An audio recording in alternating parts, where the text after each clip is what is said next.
Upadhyay, JDU के मुख्य प्रवक्ता नीरज कुमार ने तेजस्वी यादव पर जोरदार हमला किया है और एक बड़ा आरोप तेजस्वी यादव के ऊपर लगाया। नीरज कुमार ने कहा कि तेजस्वी यादव बंद कमरे में कार्यकर्ता संवाद के बहाने टिकट के बदले रुपए की वसूली कर रहे हैं। उन्होंने तेजस्वी यादव को चेतावनी दी कि अगर रुपए वसूली बंद नहीं हुई तो ईडी और सीबीआई उन्हें तुरंत पकड़ लेगी। माननीय तेजस्वी यादव गठबंधन के सहयोगी दल को दरकिनार कर खुले मैदान में नहीं बल्कि बंद कमरे में मीटिंग ले रहे हैं। ऑनलाइन हो गया है। अगर जमीन गलती से कोई दीजिएगा टिकट के बदले तो पकड़े जाइएगा। सीबीआई, ईडी, ईओयू तीनों इकाइयां सक्रिय हैं। अगर पकड़े गए टिकट के बदले कोई लेन देन में, चूंकि लालू जी के परिवार की राजनीति में आदत रही है बिना लक्ष्मी के मुस्कुराते नहीं हैं, तो वो मुस्कुराएंगे और आप गम में तब्दील होकर जेल की सलाखों में जाएंगे। तो नीरज कुमार के बयान के बाद विपक्ष के नेताओं ने जबरदस्त पलटवार किया है। आरजेडी और कांग्रेस का यह कहना है कि सत्ता पक्ष को हार का डर सता रहा है और इसीलिए ईडी और सीबीआई ही इनका सहारा है। श्रीमान तेजस्वी यादव जी आजकल जो अब कार्यकर्ता संवाद यात्रा के नाम पर पैसों की वसूली और टिकट बेचने के धंधा में लगे हैं। ध्यान रखिए, सीबीआई, ईडी, इनकम टैक्स सक्रिय है। सुशासन की सरकार है यह। फिर पकड़े जाएंगे तो मत कहिएगा कि हमें फंसाया जा रहा है। जेडीयू तेजस्वी यादव जी को क्या सलाह देगी? पहले वो अपनी पार्टी बचाएं, सरकार बचाएं। अब तो जो बिहार में गड़बड़ कर रहे हैं, अब जनता जो है सक्रिय है और जनता इनको सबक सिखाएगी। जैसे बिहार में टेंडरों का लेन देन में बड़े पैमाने पे गमन हो रहा है, उस पर जेडीयू प्रवक्ता को क्या बोलना है? जिस तरह से पेपर लीक माफिया जो सरगना कायम है और जिस तरह से पैसे की बंदरबाट कर रहे हैं, उस पर वो किसको नसीहत देंगे? जिस तरह से शराब माफिया बिहार में खुलेआम होम डिलीवरी शराब करा रहे हैं, उस पैसे का बंदरबाट पे वो किसको नसीहत देंगे? और डीके टैक्स के बारे में किसको नसीहत देने जाएंगे? इस पे बोले ना, जेडीयू के प्रवक्ता खुद में 56 छेद है और दूसरों को ज्ञान दे रहे हैं। तो बिहार बीजेपी के अध्यक्ष दिलीप जायसवाल ने लालू प्रसाद पर बड़ा हमला किया। उन्होंने लालू प्रसाद को फादर ऑफ क्राइम बता दिया और कहा कि जो पाप लालू प्रसाद ने अपने समय में किया, आज एनडीए की सरकार उसे धो रही है। अभी समझ गई कि जो अपराध को पैदा करने वाले लोग हैं, जनक बोलते हैं हम लोग, पिता, फादर ऑफ क्राइम। हमको तो लगता है कोई प्राइज अगर मिले लालू जी के परिवार को, तो एक ये भी हिंदुस्तान में प्राइज की घोषणा होना चाहिए, फादर ऑफ क्राइम। और इन लोगों ने जो पाप ढो करके हम लोग को दिया, उसी को अब धीरे धीरे राम तेरी गंगा मैली हो गई, पापियों के पांव धोते धोते, तो धो रहे हैं, कोशिश कर रहे हैं।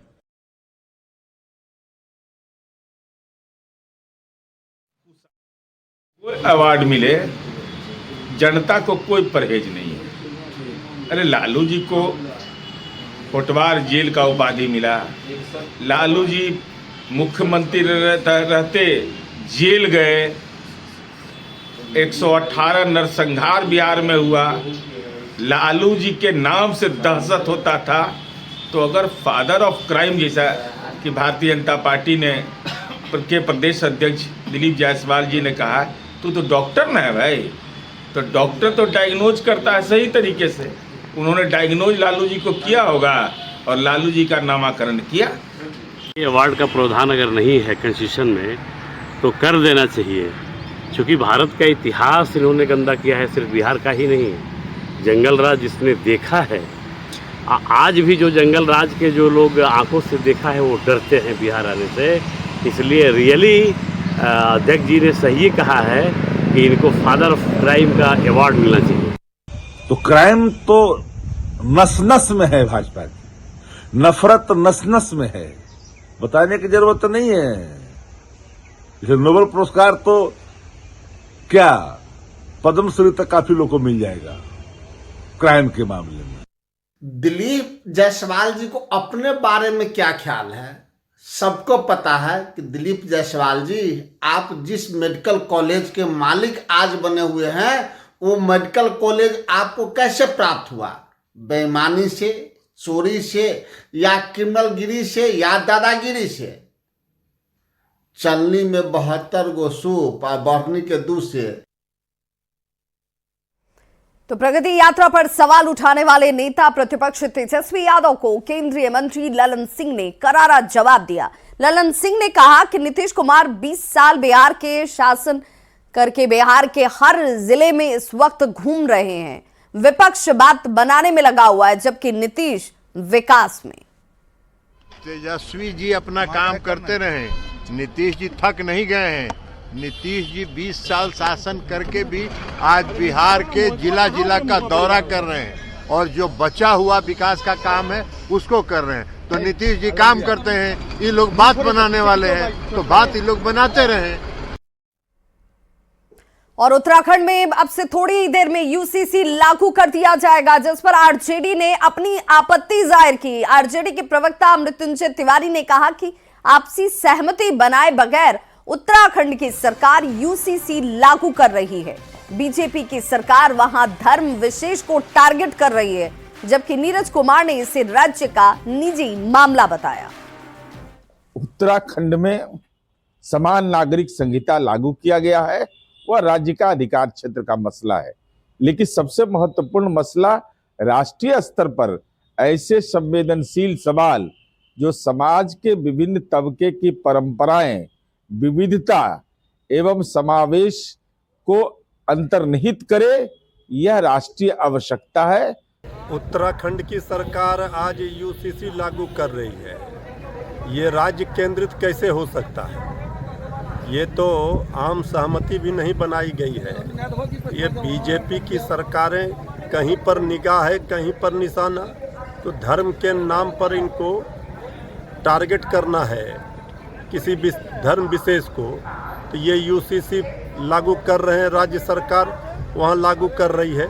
इसका पुरजोर तरीके से पार्लियामेंट में केंद्र में इंडिया गठबंधन विरोध करेगा।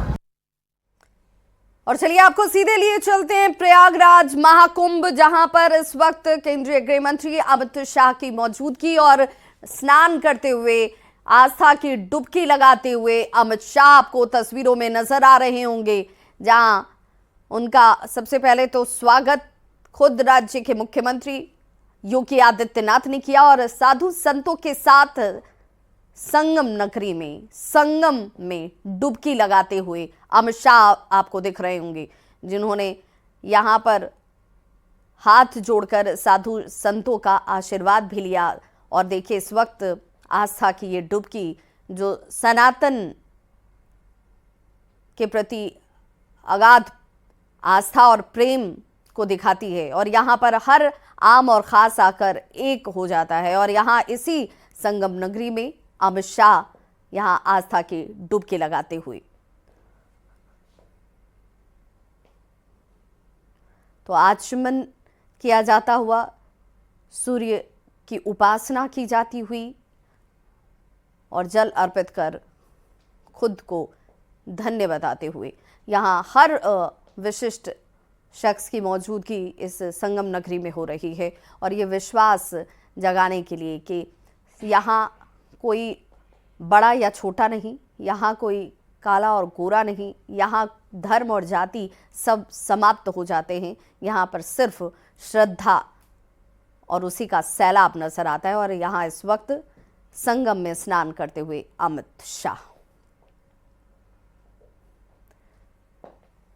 तो अमित शाह ने कहा भी था कि मैं ज़रूर जाऊंगा, मैं आस्था की डुबकी भी ज़रूर लगाऊंगा, और ये इसलिए भी क्योंकि ये हम सब के व्यक्तिगत आस्था से जुड़ा तो है ही, साथ ही साथ ये विश्वास जगाने के लिए भी कि जब यहाँ देश और विदेश से लाखों करोड़ों की संख्या में श्रद्धालु पहुँच रहे हैं। अब तक 11 करोड़ से ज़्यादा श्रद्धालुओं ने इस संगम में डुबकी लगाई है, अपनी आस्था और विश्वास को और प्रगाढ़ और मजबूत किया है, सनातन के प्रति अपनी आस्था को समर्पित किया है। वहाँ आचमन करते हुए देखिए इस वक्त आपको अमित शाह नजर आ रहे होंगे। साधु संत उन्हें बता रहे हैं कि कैसे ये विधि करनी है आपको, और यहाँ पर उन साधु संतों के साथ संगम के तट पर वहाँ अपनी आस्था को प्रदर्शित करते अमित शाह। तो जैसे ही प्रयागराज में आगमन हुआ अमित शाह का, खुद योगी आदित्यनाथ वहाँ पर पहुँचे हुए थे उनका स्वागत करने के लिए, और स्वागत करने के बाद ये साधु संतों से मुलाकात करने के लिए भी पहुँचे अमित शाह। वहाँ मुलाकात और आशीर्वाद लेने के बाद संगम के इस तट पर पहुंचकर उन्होंने आस्था की डुबकी लगाई, और अब इस वक्त आचमन करते हुए कहा जाता है कि अगर आप यहाँ पहुँचते हैं और आस्था की डुबकी लगाते हैं, संपूर्ण राष्ट्र के लिहाज से देखा जाए तो ये एक बड़ा संदेश जो है वो देश और दुनिया तक जाता है, जहाँ पर बड़ी संख्या में श्रद्धालु पहुँच रहे हैं इस तट पर और डुबकी लगा रहे हैं। अमित शाह ने यहाँ संगम में डुबकी लगाई, स्नान किया। गृहमंत्री अमित शाह ने संगम में पूजा अर्चना भी की, और ये सीधी तस्वीरें महाकुंभ से इस वक्त आपके टीवी स्क्रीन पर। तो आस्था की डुबकी की ये तस्वीर है, विश्वास की ये तस्वीर है, धर्म से ऊपर सनातन की ये तस्वीर है। और देखिए आचमन करते अमित शाह इस वक्त आपके सामने टीवी स्क्रीन पर हाथ जोड़कर सूर्य को अर्घ देते हुए अमित शाह आपको दिख रहे होंगे, जिन्होंने यहाँ पर सूर्य भगवान को अर्घ दिया, नमन किया, और मूर्त रूप में सृष्टि में धरती पर जो सबसे साक्षात ब्रह्म है, भगवान है, वो सूर्य देव हैं, और उन्हीं की उपासना करते हुए यहाँ इस संगम में डुबकी के साथ, और उनके साथ देखिए इस वक्त तमाम साधु संतों की मौजूदगी आपको दिख रही होगी।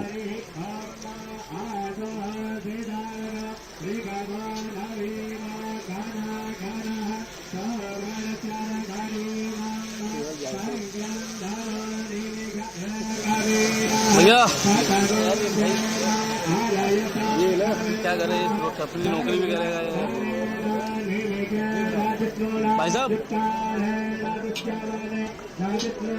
हाँ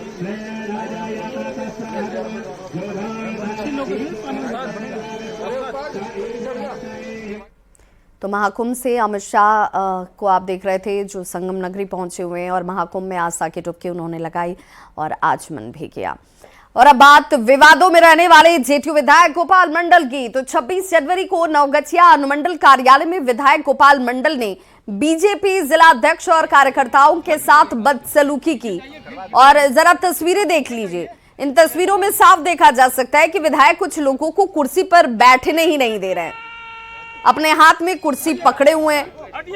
बताया जा रहा है कि विधायक गोपाल मंडल जब कार्यक्रम में पहुंचे तब सभी कुर्सियां भरी हुई थी। इसके बाद विधायक नाराज हो उठते हैं और बैठने के लिए दूसरे की कुर्सी खींचने लगे।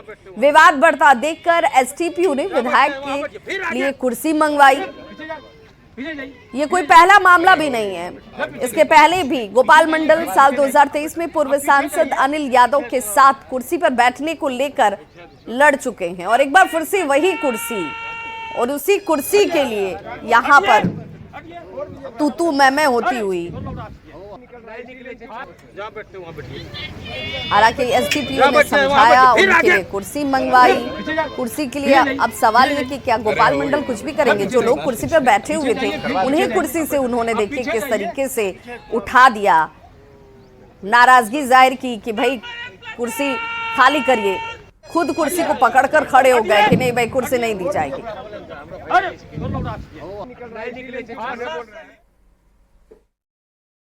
सम्मान किए, बैठाने के लिए बैठे, लेकिन वो कुछ अपने अर्थी में थे और खास बात नहीं है। कुर्सी फेंका फेंकी करने लगे वो? नहीं, कुर्सी फेंका फेंकी नहीं हुआ। कुर्सी वो अपने पीए से बोला कि पीछे से कुर्सी आगे लाइए। बैठने को लेकर उन्हें नाराजगी जताया, सिर्फ जगह नहीं मिला। हाँ, ये तो अपमानजनक की बात है। हमारे विधायक जनप्रतिनिधि महोदय कुछ अपने आवेश में आकर संवैधानिक मर्यादा का उल्लंघन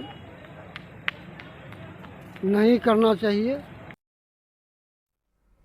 विकासशील इंसान पार्टी के प्रमुख मुकेश सहनी ने पूरे देश में जातीय गणना कराने की मांग की है। मुजफ्फरपुर में वीआईपी प्रमुख ने कहा कि उनके बिना बिहार में कोई भी गठबंधन जीरो है।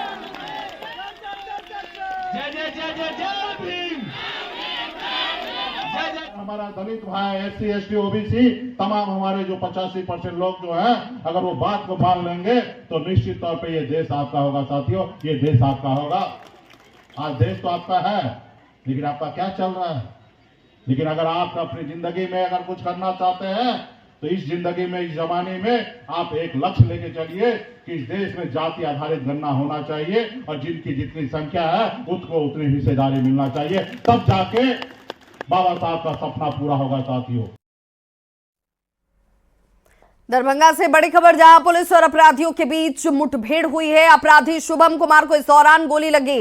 डीएमसीएच में अपराधी को इलाज के लिए भर्ती करवाया गया, जहां इस वक्त इसका इलाज चल रहा है। कमतौल थाना क्षेत्र में मुठभेड़ की यह घटना होती है। सदर एसडीपीओ अमित कुमार ने इस घटना की पुष्टि भी कर दी है। एक्सक्लूसिव तस्वीरें अस्पताल की यहां इस वक्त आपके टीवी स्क्रीन पर, जहां पर पुलिस और अपराधी के बीच मुठभेड़ और अपराधी शुभम कुमार को गोली लगती है, जिसे आनंद फानन में इलाज के लिए डीएमसीएच में भर्ती करवाया गया।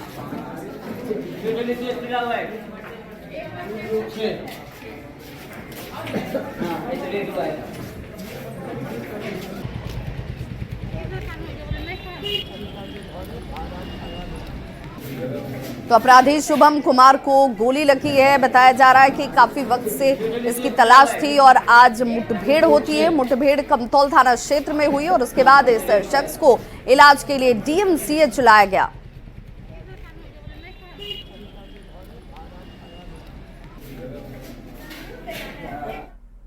तो इस बुलेटिन में बस इतना ही, लेकिन न्यूज़ 18 बिहार झारखंड पर खबरों का सिलसिला लगातार जारी है।